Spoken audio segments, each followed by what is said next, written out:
आज तुम दोनों की मौत होगी। आज ये सारा किस्सा ही खत्म होगा। नहीं नहीं नहीं नहीं नहीं डॉक्टर तारिका, ऐसे रोते नहीं। अरे अपने बॉस को देखो, कैसे बैठे हुए, निडर शांत। बहुत होशियार समझते हो अपने आप को ना, जरूरत से ज्यादा चालाक और चतुर। ऐसे चालाक फॉरेंसिक एक्सपर्ट की मौत भी एक एक्सपर्ट के हाथों होनी चाहिए। वो होगी।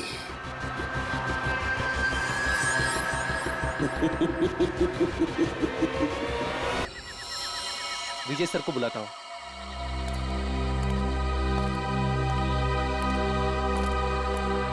Hello hello sir. हेलो विजय सर। हाँ बोलो दीपक। सर इधर लफड़ा हुआ है। तुम्हें पक्का यकीन है? हाँ सर। कहाँ हो तुम? इधर पानी चिल्ली में। ठीक है, हम अभी पहुंचते हैं।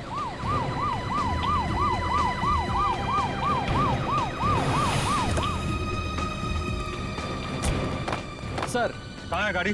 सर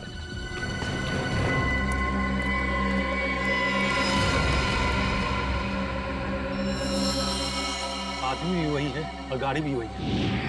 क्या पकड़ो उसे? इंस्पेक्टर विजय, क्या हो रहा है यहाँ पे? आप प्लीज यहाँ से चले जाइए। नहीं, मैं नहीं जा सकता, मुझे उससे काम है।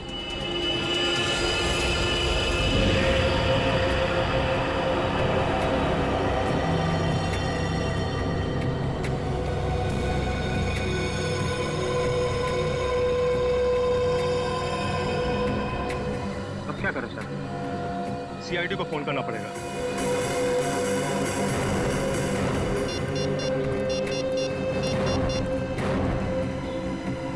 हेलो,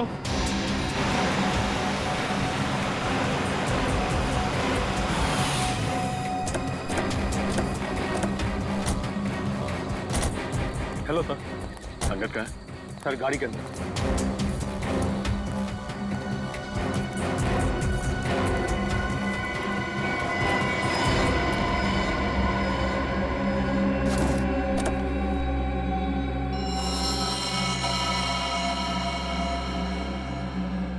एक ही बार में गले की नस काट दी है। लगता है सर मरे हुए काफी समय हो गया। देखो गाड़ी में और क्या क्या मिलता है।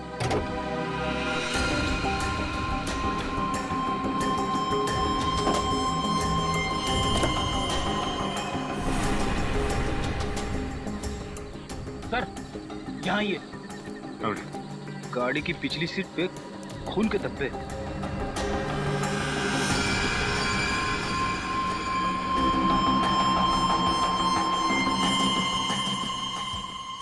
सर अंगद की लाश तो ड्राइवर सीट पर है, फिर गाड़ी के पीछे वाली सीट पर खून के धब्बे कैसे हैं?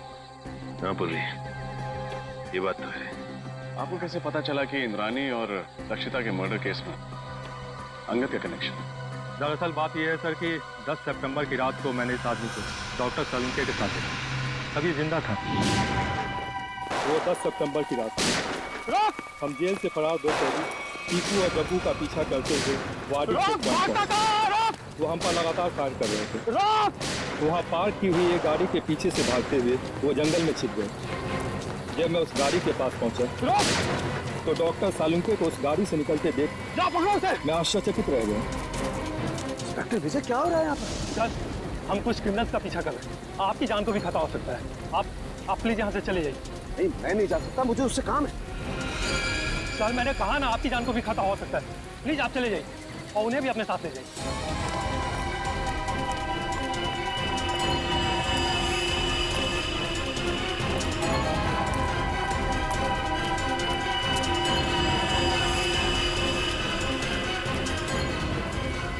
10 सितंबर को आपने डॉक्टर सालुंके को अंगद के साथ देखा था। 10 सितंबर को तो इंद्राणी और लक्षिता का खून हुआ था। सर हमने उनसे कहा था कि वो दोनों वहां से चले जाएं। वहां गोलियां चल रही, उनकी जान को खतरा था। लेकिन डॉक्टर सलूंके जिद करने लगे कि उन्हें इस आदमी से कुछ जरूरी बात करनी है। एक बात समझ में नहीं आई, लक्षिता और इंद्राणी के मर्डर से पहले सलूंके साहब अंगद को कैसे जानते थे? और आखिर ऐसी क्या बात थी कि वो उस रात अंगद से मिलने गए? ये सवाल तो डॉक्टर सालुंके से एसीपी सर ही पूछ सकता है। ये रही डॉक्टर सालुंके की तैयार की गई फॉरेंसिक रिपोर्ट जो उन्होंने सितंबर 11 को तैयार की थी। और इस फोल्डर में दोबारा की तैयार की गई पोस्टमार्टम रिपोर्ट है जो तारिका और मैंने मिलकर तैयार की। और क्या अंतर है दोनों में? डॉक्टर सालुंके की रिपोर्ट के मुताबिक इंद्रानी और लक्षिता का खून रात 9 और 11 बजे के बीच हुआ, जबकि सच तो यह है कि दोनों की मौत रात 8 बजे के पहले हो चुकी थी। क्या? 10 सितंबर की रात को मैंने इस आदमी को डॉक्टर सालुंके के साथ देखा था।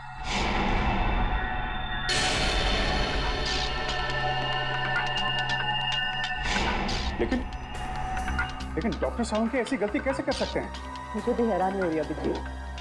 और तो और लाश के ऊपर जो बुलेट वुंड्स थे उसकी साइज भी उन्होंने गलत लिखी थी। असली घाव तो इससे काफी छोटे थे। नहीं, सालुंके साहब ऐसी गलती कर ही नहीं सकते। कहीं ऐसा तो नहीं कि आप लोगों के हाथों से कोई गलती हुई हो? इसकी कोई गुंजाइश नहीं, हमने रीचेक किया था। एक बार पोस्टमार्टम हो चुका है, क्या दूसरी बार किया हुआ पोस्टमार्टम रिपोर्ट सही होता है? You are right officer. 24 घंटों के अंदर अंदर की गई पोस्टमार्टम रिपोर्ट सबसे एक्यूरेट होती है, क्योंकि उसके बाद बॉडी के ऑर्गन सड़ना शुरू हो जाते हैं। इसीलिए प्रिजर्व की गई लाशों पर ब्लड कल्चर्स और टॉक्सिकोलॉजी रिपोर्ट करना बहुत मुश्किल होता है। पर तो लक्षिता और इंद्राणी को मरे हुए तो 5 दिन हो गए। You are right officer. Doctor Tarika ने घाव के वीडियोज और फोटोज तब लिए थे जब घाव ताजे थे। इससे दोबारा ऑटोप्सी करने में हमें बहुत हेल्प मिली। डॉक्टर तारिका, आपने ये तो मैंने इसलिए किया अभिजीत, मुझे डॉक्टर सालुंके पर शक हो रहा था, वो पोस्टमार्टम ठीक से नहीं कर रहे। सॉरी। नहीं, तुम्हें परेशान होने की जरूरत नहीं है तारिका। तुम सिर्फ अपनी ड्यूटी कर रही थी, डॉक्टर सालुंके के साथ गद्दारी नहीं। और क्या है जो डॉक्टर सालुंके ने अपनी रिपोर्ट में नहीं लिखा है या गलत लिखा है डॉक्टर समीर? एक बहुत जरूरी बात, आइए मेरे साथ। डॉक्टर सालुंके की रिपोर्ट के मुताबिक लक्षिता पर करीब 10 फीट की दूरी से गोली चलाई गई थी और इंद्राणी पर करीब 8 फीट की दूरी से। हाँ सर, जहाँ से खूनियों ने गोली चलाई थी वहाँ से 8 से 10 फीट का डिफरेंस था। लेकिन घाव के टिश्यू कल्चर से हमें ये पता चला है कि खूनी ने लगभग 20 से 25 फीट की दूरी से गोली चलाई थी और खून पिस्टल से नहीं बल्कि स्नाइपर राइफल से हुआ था। स्नाइपर राइफल से? सर, कोई घर में स्नाइपर राइफल यूज क्यों करेगा? और वैसे भी विशाल, शौनक और राहुल ने कहा था कि उन्होंने पिस्टल इस्तेमाल की थी और सर्चिंग के टाइम हमें कोई राइफल मिली भी नहीं थी। और डॉक्टर तारिका, फार्म हाउस से हमें ये 9mm बुलेट्स मिले, किसी राइफल के बुलेट्स नहीं।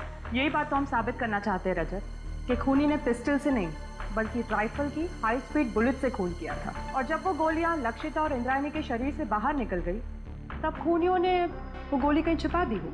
ये बात मैं आप सबको डेमोन्स्ट्रेट करके एक्सप्लेन कर सकता हूँ। ये स्कल ए है, इस पर हमने ठीक उसी साइज का छेद किया है जो लक्षिता के सर पे था। और स्कल बी और स्कल सी बिल्कुल सही सलामत है। मैं अभी आप लोगों के सामने स्कल बी पर .22 पिस्टल से 10 फीट की दूरी से फायर करूंगा और स्कल सी पर स्नाइपर राइफल से तकरीबन 20 फीट की दूरी से फायर करूंगा। जाहिर सी बात है कि दोनों बुलेट से अलग अलग किस्म के घाव होंगे। तो जो घाव लक्षिता के सर के घाव से यानी स्कल ए के घाव से मैच करेगा वो घाव मर्डर वेपन से किया गया होगा। Right, good.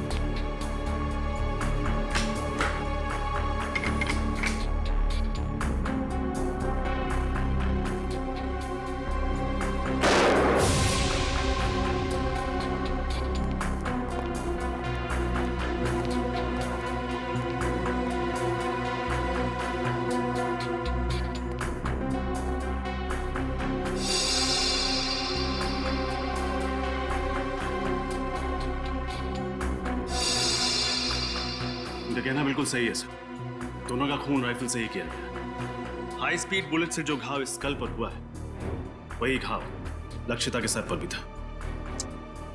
विश्वास नहीं हो रहा है सालुंके साहब ने इतना बड़ा झूठ बोला हमसे। विशाल, शौनक और राहुल को लेकर आओ। अपने फार्म हाउस लेके चलते हैं, देखते हैं एग्जैक्टली वहां पे क्या हुआ था।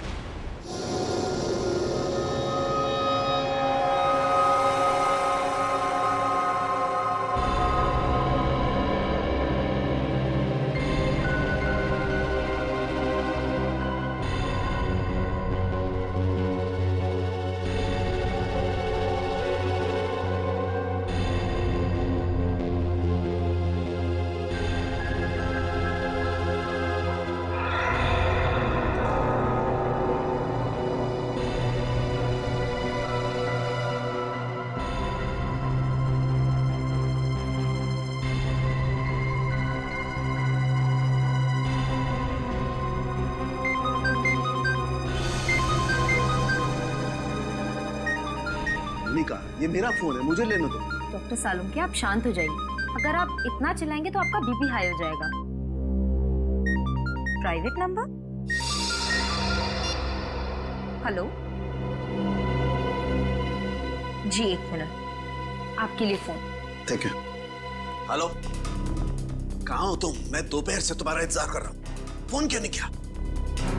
देखो, हाँ मुझे याद है सब कुछ, दोहराने की जरूरत नहीं है। आ रहा हूं मैं वहां पर। क्या तुम्हारा दिमाग खराब हो गया? देखो, जो कुछ करना है मेरे साथ करना, उसे कुछ भी नहीं होना चाहिए। हाँ ठीक है, आ रहा हूं मैं।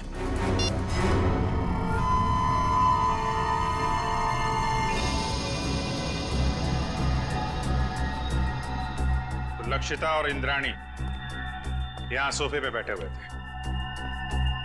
अब ठीक से याद करके बताओ कि 10 सितंबर की रात को यहां पे क्या हुआ था? क्या किया था तुम लोगों ने? सर, उस रात करीब 9-9:15 बजे होंगे सर।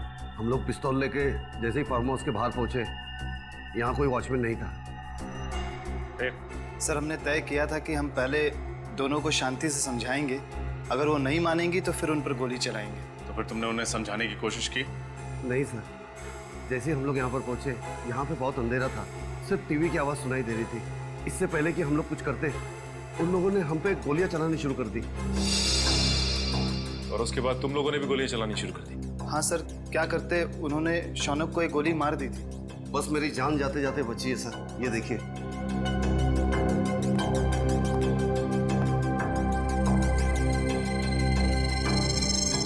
जब तुम्हें ये गोली लगी तो तुम कहाँ खड़े थे? यहाँ सर, मैं यहाँ खड़ा था सर। जैसे ही मुझे गोली लगी, मैं वहां पर उस दीवार पर जाके टकराया और मेरा सर वहां पर लग गया।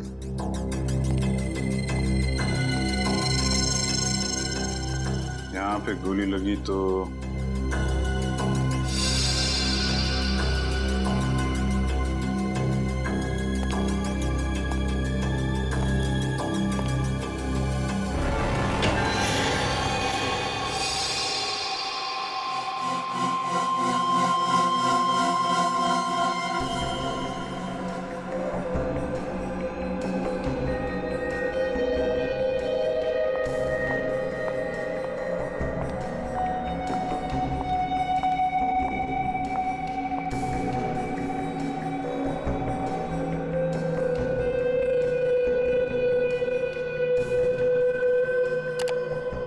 तारिका, गाड़ी की बैक सीट पर जो खून के धब्बे मिले हैं उनकी जांच हो गई है। 2 अलग अलग लोगों का खून है और दोनों में औरत का डीएनए मिला है।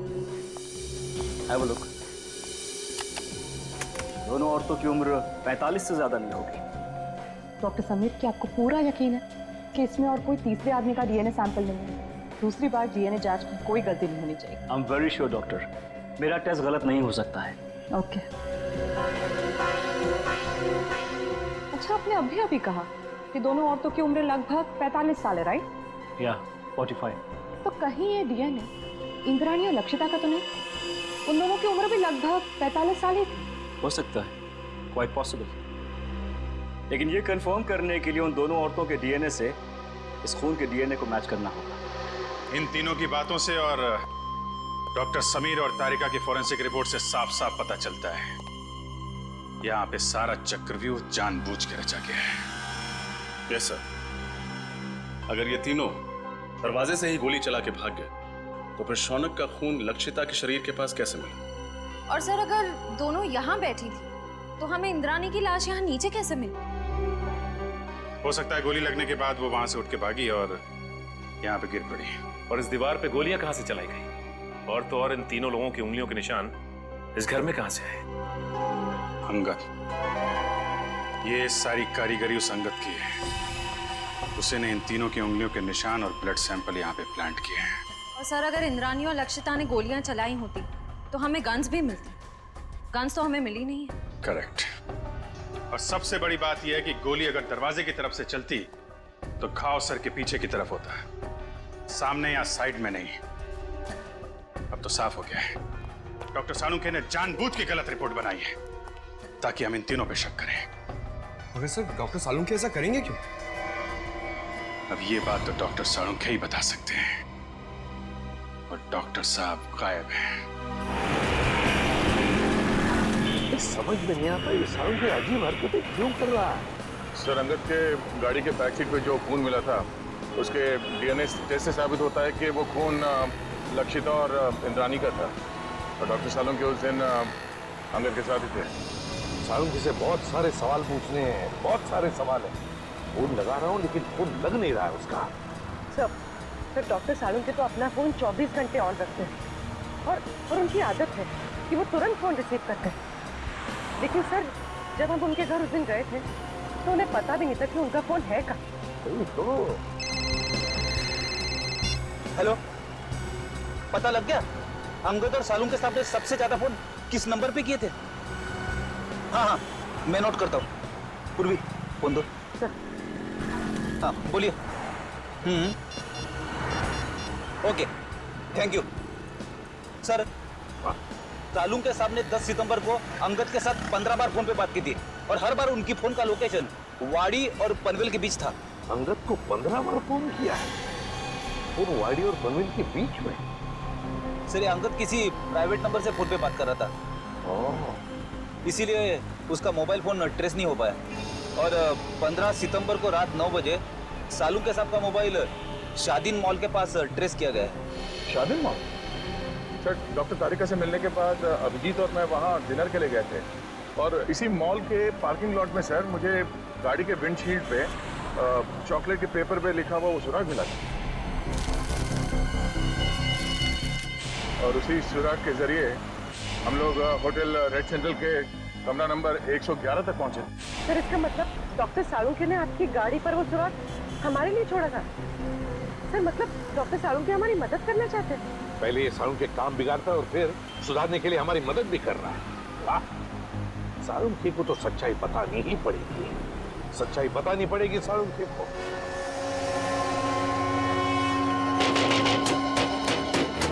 सालुंखे! सालुंखे! डॉक्टर साहब! सालुंखे साहब! सर, दरवाजा तोड़ दूं? तोड़ दो। डॉक्टर साहब! सालुंखे! सालुंखे! देखो उसे, देखो।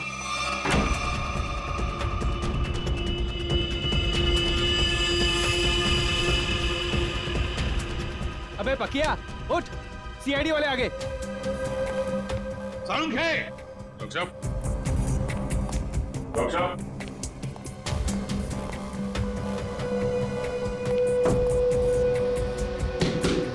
सालुंखे साहब!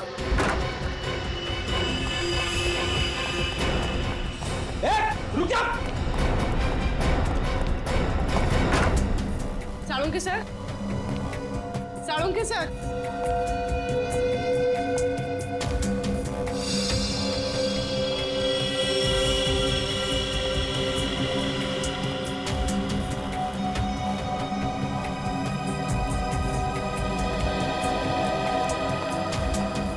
सालुंखे गायब है ना? क्या शक था मुझे यही होगा। सर? ये क्या है? सालुंखे का पुराना शौक, लकड़ी के मॉडल्स बनाना।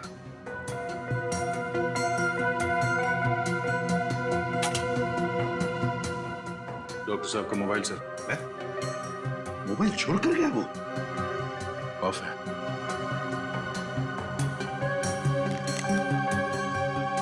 इसमें ना तो बैटरी है ना सिम कार्ड। बैटरी भी नहीं, सिम कार्ड भी नहीं। सर साड़ों के साथ तो कहीं नहीं, मगर अंदर के कमरे में काफी सारे मॉनिटर्स का सेटअप लगाया था, सीसीटीवी मॉनिटर। CCTV monitors?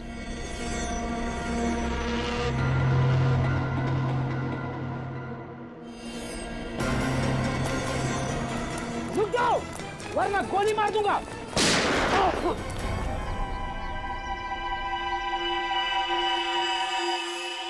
बच गया। बच गया। लेकिन अब नहीं बचोगे बच्चू।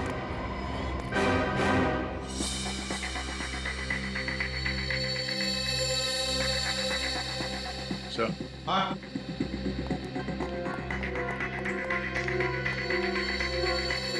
ये देखिए सर, खुफिया कैमरा। लगता है कोई डॉक्टर सालुंके के ऊपर नजर रखे हुए था। सर और ये मोनिका भी कहीं दिखाई नहीं दे रही। सर मुझे लगता है सालुंके सर को ये कहीं लेकर गई होगी सर। कहाँ? ये दोनों बताएंगे सर। हमें कुछ नहीं मालूम साहब। क्या जानते हो तुम? हम कुछ नहीं जानते सर। कुछ नहीं जानते?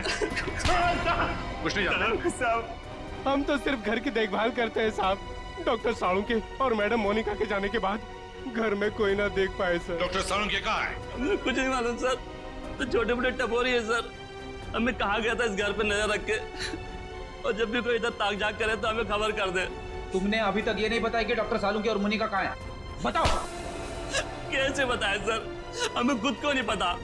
हमें तो इतना पता है कि जब तक राहुल, शौनक और विशाल को अदालत सजा नहीं दे देती तब तक डॉक्टर सालुंके को अपने कब्जे में रखने का है। सर हमने आपको सब कुछ बता दिया है सर, अपना जुर्म भी कबूल कर लिया है सर। और सर ये भी बता दिया है कि हमने लक्षिता और इंद्राणी का खून कैसे किया, फिर हमें यहाँ क्यों बिठा के रखा है।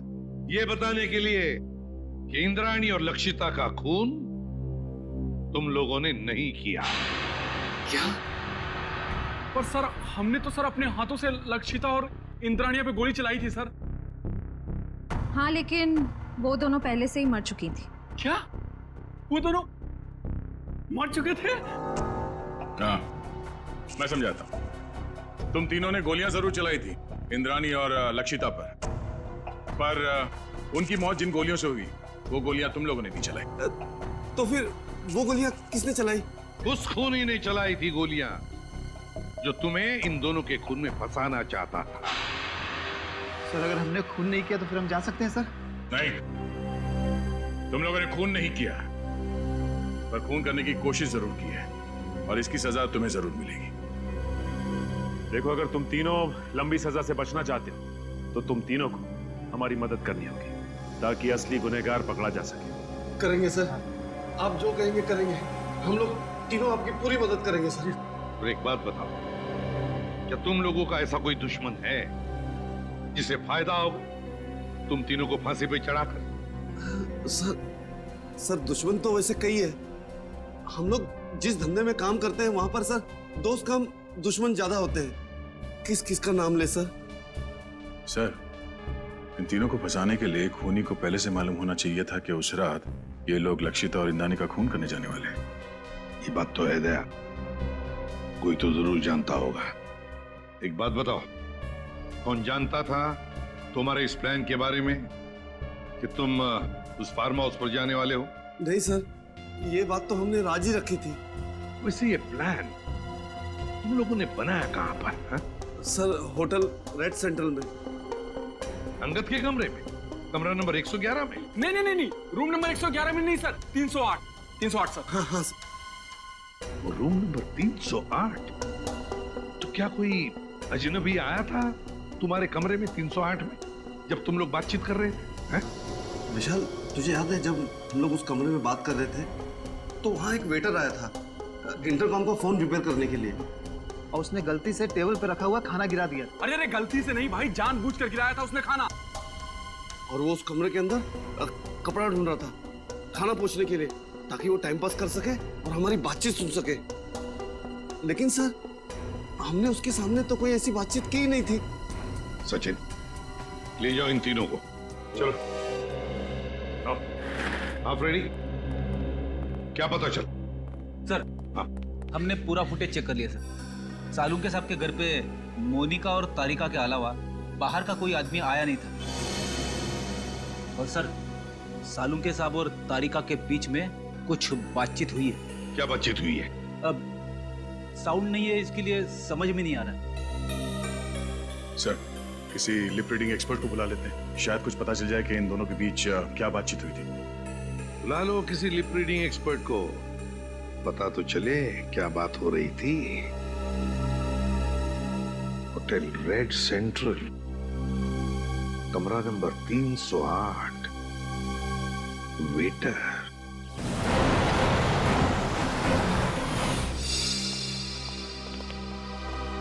हेलो सर, आप लोग फिर से यहाँ? हमें कमरा नंबर 308 दिखाओ, जहाँ पे शौनक, विशाल और राहुल ठहरे थे सितंबर 10 को। क्यों, क्या हुआ? क्यों क्या बात में, पहले चाबी दो और उस वेटर अमित को बुला।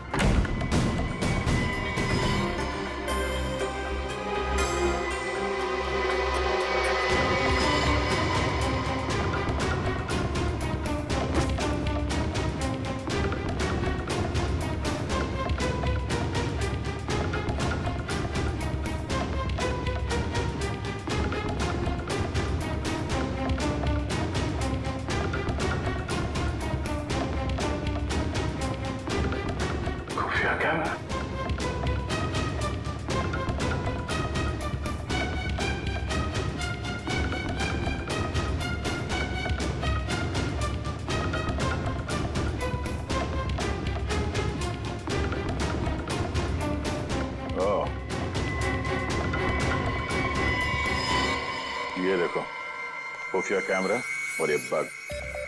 इन चीजों के जरिए खूनी शौनक और उसके साथियों का प्लान सुन रहा था। सर, अमित आ गया। आइए अमित जी, आइए। हाँ, बैठ बैठ इधर। तूने लगाया था ना ये कैमरा और ये बग इस कमरे में, हाँ? ताकि तुम विशाल, शौनक और राहुल की बातें सुन सको। क्यों? नहीं सर, मैंने कोई बग नहीं लगाया सर, मैंने कोई बग नहीं लगाया सर। देख, सच बोल, वो बग हमें मिल चुका है, समझा? बात यहीं पे बताएगा या कहीं और ले चले तुझे? हाँ सर, हाँ, मैं नहीं लगाया था बग सर, मगर मैंने ये अंकल साहब के कहने पे ही किया था साहब, और उन्होंने मुझे 50,000 के बदले में 2 काम करने को कहा था साहब। कौन से 2 काम? सर, एक काम तो किसी बहाने इसी कमरे में बग और कैमरा लगाने को कहा था साहब। और दूसरा काम? दूसरा काम लक्षिता और इंद्राणी मैडम को इस होटल के बाहर किसी इलाके में छोड़ने को कहा था साहब। कब की बात है ये? 10 सितंबर शाम को 6:45 बजे के आसपास का टाइम था सर। 10 सितंबर। चल, अभी वो जगह दिखा जहाँ पे तुमने लक्षिता और इंद्राणी को छोड़ा था। चल चल।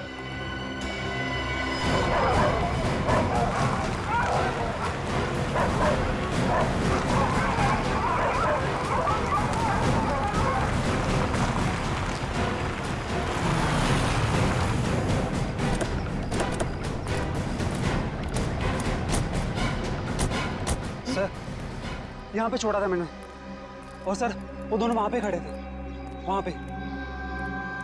कुछ बात कर रहे थे वो? हाँ सर, बहुत ही गुस्से में बात कर रहे थे सर। कह रहे थे कि वो हमें धमकाने की कोशिश कर सकता है, अगर उसने दगाबाजी करने की कोशिश की तो हम भी उसे छोड़ेंगे नहीं।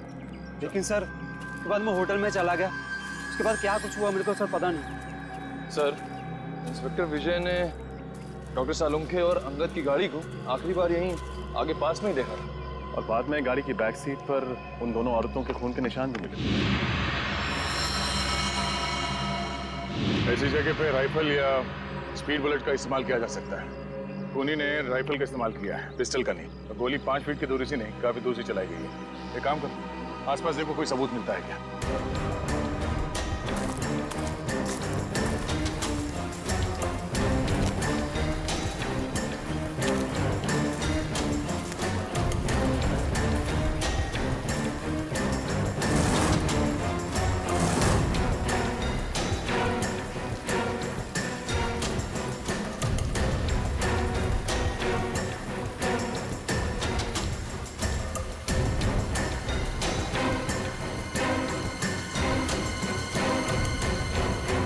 तो गोली, और इस पे खून भी लगा हुआ है। 2 गोली एक ही जगह पे कैसे? मतलब जो भी हुआ यहीं आसपास कहीं हुआ है। सर, हाँ निखिल। सर इस झाड़ी में ये सैंडल मिला है सर, इस पे खून लगा हुआ है, लेकिन सर खून सूखा हुआ है सर। खून लगा? हाँ सर।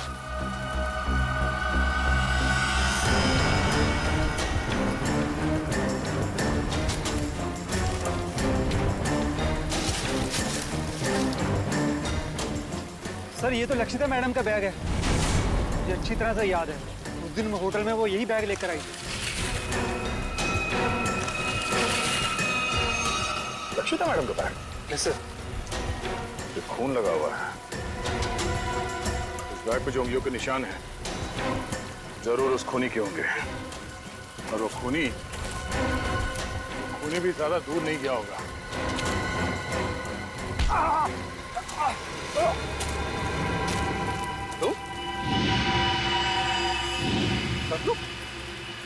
लक्षिता के फार्म हाउस के रखवाले हैं? तुम यहाँ क्या कर रहे हो?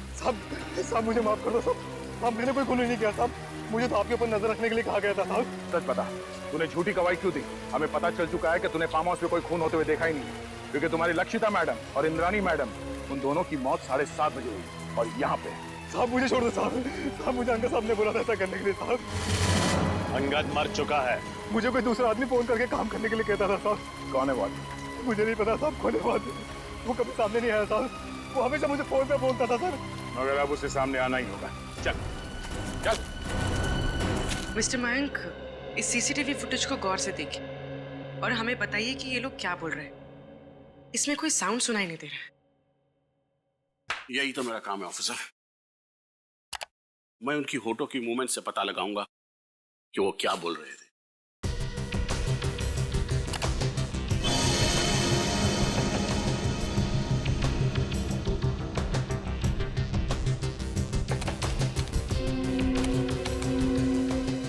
ACP sir,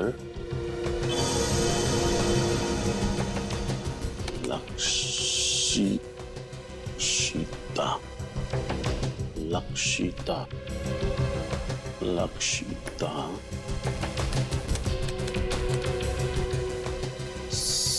CID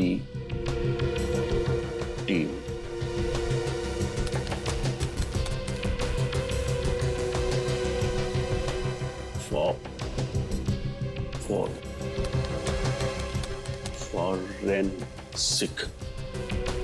forensic.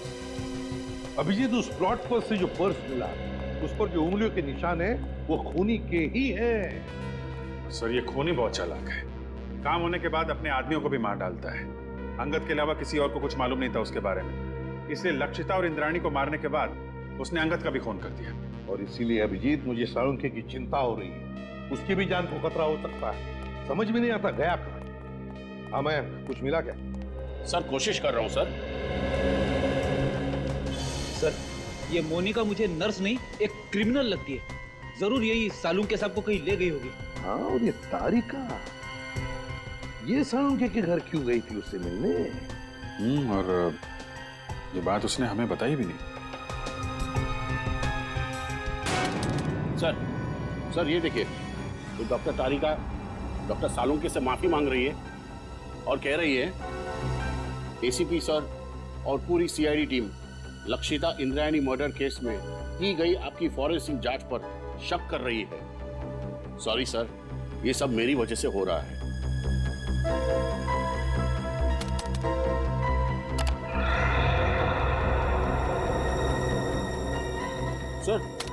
Sir ये भी देखिए, डॉक्टर साळुंखे किसी के साथ फोन पर गुस्से में बात कर रहे हैं और कह रहे हैं जो करना है मेरे साथ करो, उस लड़की को कुछ नहीं होना चाहिए, मैं आ रहा हूं।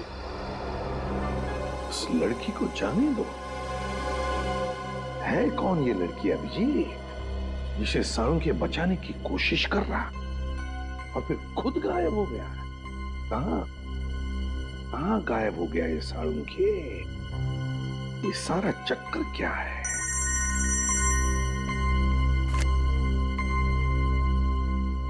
डॉक्टर समीर, ये देखिए सर, ये तो हाई स्पीड बुलेट है। यस सर, और ये .22 कैलिबर की राइफल से फायर की गई थी। लक्षिता और इंद्रानी के शरीर पर जो घाव थे वो इन्हीं बुलेट से हुए थे सर। ओह,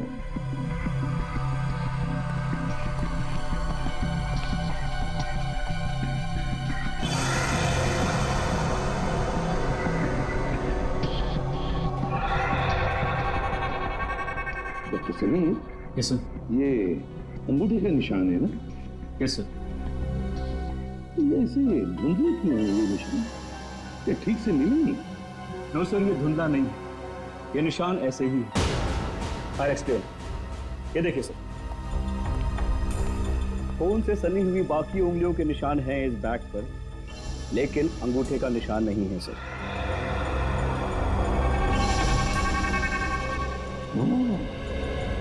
डॉक्टर अभिजीत, ये अंगूठा डैमेज है जिसकी वजह से रेखाएं मिट गई हैं। हाँ सर,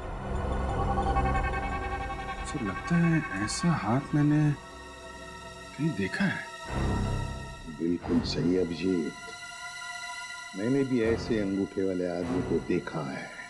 लेकिन अभिजीत, हम ऐसे अंगूठे वाले खूनी को तब तक नहीं पकड़ सकते जब तक हमें यह पता नहीं कि उसने साळुंखे को छुपा के रखा कहाँ है, और फिर साळुंखे किस लड़की को बचाने की कोशिश कर रहा है समझ में नहीं आ रहा है, और फिर क्यों? तो अब क्या करें सर? कुछ तो जरूर करेंगे, कुछ तो जरूर करेंगे। साळुंखे को तो ढूंढना ही है।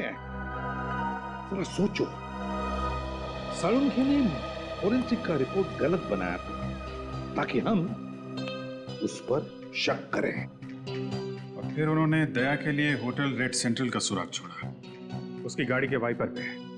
उन्हें पता था कि हम उनके घर पे पूछताछ करने जरूर जाएंगे और हमें पता चल जाएगा कि उनके घर पे सीसीटीवी कैमरे लगाए गए। सर, डॉक्टर साळुंखे ने हर कदम पे बहुत होशियारी से हमारे लिए सुराग छोड़े हैं, तो अपने घर पे कोई ना कोई सुराग छोड़े बगैर तो जा नहीं सकते सर। लेकिन सर, हमें उनके घर पर ऐसा कुछ भी नहीं मिला था। है सुराग है। कौन सा सुराग सर? घर रेडी, घर, एक लकड़ी का छोटा सा घर। सीसीटीवी फुटेज में हमने देखा है कि साळुंखे घर से बाहर जाने से पहले एक छोटा सा घर बना रहा था। वो घर तो डॉक्टर तारिका के घर जैसा है सर। हाँ, तारिका कहाँ गई? डॉक्टर समीर, तारिका कहाँ है? सर, अंदर की कार सीट पर जो खून के धब्बों के निशान मिले थे, उनकी जांच करने के बाद वो कहीं चली गई है। उसका फोन भी नहीं लग रहा है। फोन? मतलब डॉक्टर साळुंखे फोन पे जिस लड़की को बचाने की बात कर रहे थे वो डॉक्टर तारिका है? हाँ अभिजीत, साळुंखे तारिका के घर ही गया है। इसका मतलब है साळुंखे और तारिका की जान खतरे में है।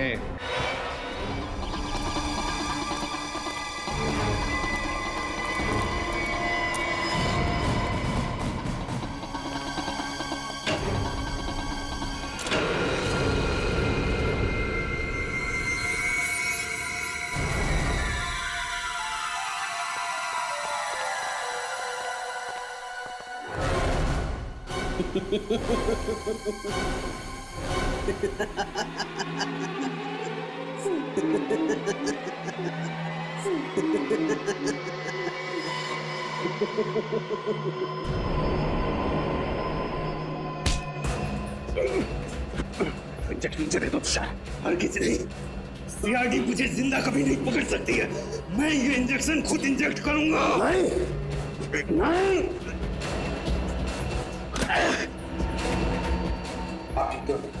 तुम ठीक हो डॉक्टर तारिका? बहुत होशियारी दिखा रही तुमने तुषार। तो पता मेरी साथी मोनिका कहाँ है? मैंने सिर्फ जहर का इंजेक्शन दिया है, साथी तक को नहीं छोड़ा। पंकज, जल्दी से मोनिका के पास जा और उसे हॉस्पिटल पहुंचा। अब तेरा खेल खत्म तुषार। तूने डॉक्टर साळुंखे को बेईमानी करने पर मजबूर किया, लेकिन उन्होंने बेईमानी में भी ईमानदारी दिखाई और हमारे लिए सुराग छोड़ते गए। आपने मुझे धोखा दिया डॉक्टर साहब। अगर मुझे फांसी नहीं हुई तो जेल से निकलने के बाद मैं सीधे आपका खून करूंगा। अगर दोबारा डॉक्टर साळुंखे के साथ ऐसे बात की तो तू बोलने लायक भी नहीं रहेगा।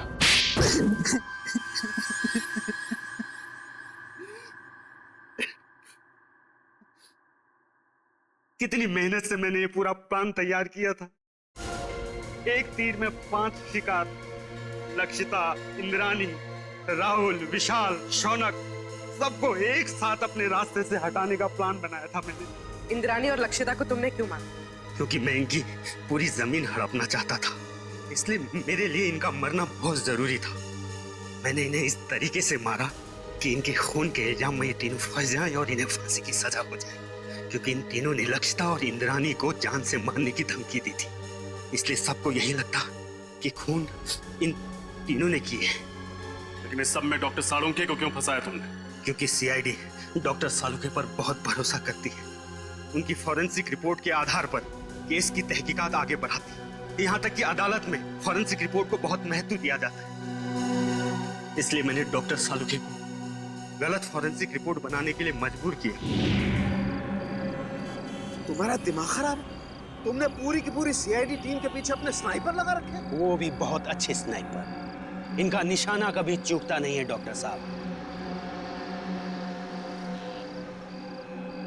इसलिए मेरे कहे अनुसार अगर आपने इस मर्डर केस में इस फॉरेंसिक रिपोर्ट में बदलाव नहीं किया ना तो क्या?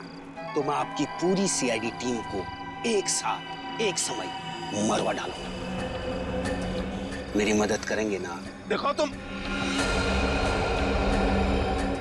आप मेरी मदद करेंगे। अगर आपने एक भी सीआईडी ऑफिसर को इन्फॉर्म करने की कोशिश की ना तो मैं पूरी की पूरी सीआईडी टीम को खत्म कर दूंगा। जरा सोचिए डॉक्टर साहब, 16 साल पुराने आपके दोस्त और सीआईडी टीम, इन सब की मौत के जिम्मेदार आप होंगे। आप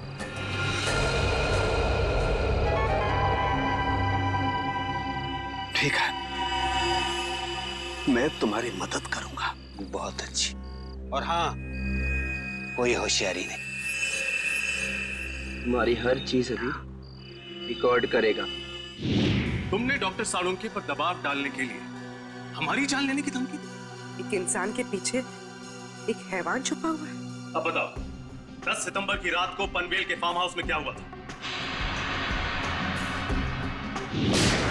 मुझे पता था अंधेरे में गोलियां चलाने के बाद राहुल, शौनक और विशाल को यही लगेगा कि उन्होंने लक्षिता और इंद्रानी को मार डाला है। जब वो वहां से भाग रहे थे तब मैंने वॉचमैन संतरू का इस्तेमाल किया। मुझे एक चश्मदीद गवाह की जरूरत थी जिसके बयान पर सीआईडी भी भरोसा करती और जो बाद में अदालत में भी तीनों के खिलाफ गवाही देता। प्लान तो तुमने बहुत मेहनत से बनाया था, लेकिन डॉक्टर सालुंके की होशियारी और हमारी टीम की सूझबूझ और एकता के कारण तुम्हारा प्लान कामयाब नहीं हुआ। अब तुम्हारे खिलाफ ऐसा केस तैयार करेंगे कि इस डबल मर्डर के लिए तुम्हें फांसी ही होगी। सालुंके, यार हमने तुम पर शक किया, मगर तुमने अपना सब कुछ दांव पर लगा दिया हमें बचाने के लिए। सॉरी यार। अरे सॉरी? हाँ सॉरी। कम ऑन यार, अरे मेरा फर्ज था ये सब कुछ करना। पिछले 16 साल से हम लोग एक परिवार की तरह से काम कर रहे हैं। सीआईडी मेरा अपना परिवार है यार। हाँ मैं मानता हूं, एक पल के लिए मुझे कश्मकश थी कि मैं सीआईडी को भी बचाऊं और अपने प्रोफेशन के साथ गद्दारी भी नहीं करूं। ये प्रॉब्लम थी मेरे सामने। लेकिन यार Pradyuman, please don't say sorry यार, प्लीज। चलो ठीक है, जो हुआ सो हुआ, है ना, भूल जा यार। लेकिन सबसे खुशी की बात क्या है मालूम? जो तू सही सलामत वापस आया वन पीस में। आना ही था मुझे वापस। मुझे पूरा भरोसा था तुम लोगों पर। मुझे मालूम था तुम लोग मुझे कभी कुछ नहीं होने दोगे। तू रोता क्यों है? रो नहीं रहा हूं मैं यार, रो नहीं रहा हूं मैं यार। तुम नहीं सुधरोगे यार।